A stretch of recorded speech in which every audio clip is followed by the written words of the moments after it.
Tensions erupted across Los Angeles as secrets, schemes, and simmering rivalries exploded into a dramatic chain of events, one that placed Luna Nozawa right at the center of a dangerously tangled web.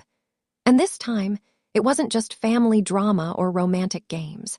It was law enforcement stepping into the chaos, bringing with it the unmistakable chill of something far more serious. Deputy Chief Baker had seen some bizarre cases involving the Forresters over the years, but nothing quite like this. From break-ins and betrayals to kidnappings and cover-ups, he'd learned one thing. Whenever the Forresters started whispering, trouble wasn't far behind. And Luna, she was suddenly looking like trouble in its freshest, most perplexing form. Will's obsession takes a dark turn. Will Spencer had always been the golden child, charming, intelligent, determined. But lately, there was something else creeping into his personality, a stubborn, obsessive streak that he didn't seem to recognize. And that obsession had a name: Luna. He wasn't subtle about it. Not with his parents, not at Forrester Creations, and especially not when Luna's relationship with RJ became more serious. The more Luna drew boundaries, the more Will seemed to fixate on breaking through them. So when Will received a cryptic message, one hinting at Luna's rumored secret, one suggesting she wasn't who everyone thought she was, he didn't do the sensible thing. He did the Will Spencer thing. He tried to investigate it himself. And that's when Baker stepped in. A routine stop that was anything but. It happened on Mulholland Drive, just after sunset, the city glowing below. Will's car veered off the shoulder where he had been planning, apparently, to follow a lead involving Luna's biological father. But he wasn't the only one tracking movement that night. Red and blue lights filled his rearview. Baker approached the window with the weary authority of a man who'd had one too many Forrester-adjacent emergencies. "Going somewhere in a hurry, Will?" he asked, voice low, unreadable. Will tried to play it cool, just following up on something, nothing serious. But Baker had already been briefed, by a source Will never suspected. "Actually," Baker said, "it's very serious, and I'm going to need you to step out of the vehicle." Will froze. "Why, what's going on?" Baker didn't answer, not yet. As Will stepped out, the deputy chief's expression shifted from stern patience to something much heavier, concern mixed with warning. "Will," Baker said quietly, "you're interfering in a situation you don't understand, and if you keep pushing, someone, maybe you, will get hurt." The real target emerges. Meanwhile, across town, Luna was packing her apartment, nerves tightening in her stomach. She had been receiving anonymous messages for days, strange warnings, veiled threats, and unsettling hints that someone was watching her. RJ tried to stay calm for her, tried to reassure her, but he could feel it too, something wasn't right. Then her phone buzzed, a blocked number. "Luna Nozawa, your truth comes out tonight." That message shattered her composure. RJ grabbed the phone from her hands. "This is enough. I'm calling my dad, or the police, or..." A knock on the door stopped him. Slow, deliberate. Luna swallowed, inching closer.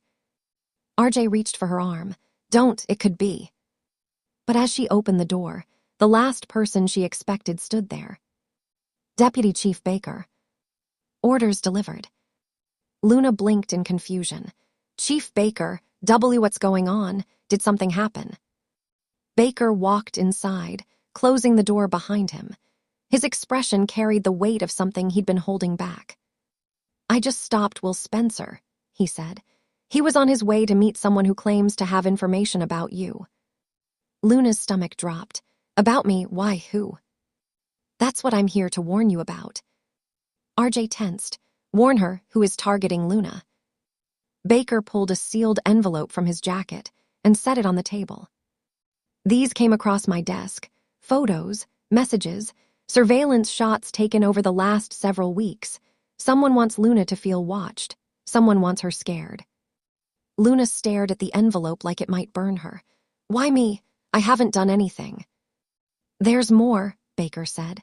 "The person Will was going to meet is the same person sending these messages. Whoever they are, they're trying to pull Will into their scheme.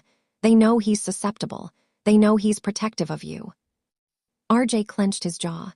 So what are you doing about them? Baker looked directly at Luna. I'm here to give you my orders. Luna stiffened. Orders. Stay inside tonight. Keep your doors locked. Do not answer calls from unfamiliar numbers. My team is tracking the sender, and we believe they plan to confront you soon. Luna's breath hitched. Confront me? Why? Baker hesitated, then answered. Because the person targeting you believes your biological father owes him something, and he thinks going after you is the fastest way to get what he wants. RJ shot to his feet. This is insane. Luna shouldn't be dragged into. Baker held up a hand. RJ, listen. This situation is volatile. Whoever is behind it is dangerous. And Will, unfortunately, is tangled in it now, which is why I stopped him before he walked into something he wasn't prepared for. A break in the case. Just as Baker prepared to leave, his radio crackled. Chief Baker, we have movement on the target. He's approaching the Forrester compound. Luna jolted. Baker's expression hardened. Stay here, both of you. He turned to Luna once more. Whatever happens tonight, it's not your fault, but don't underestimate this man.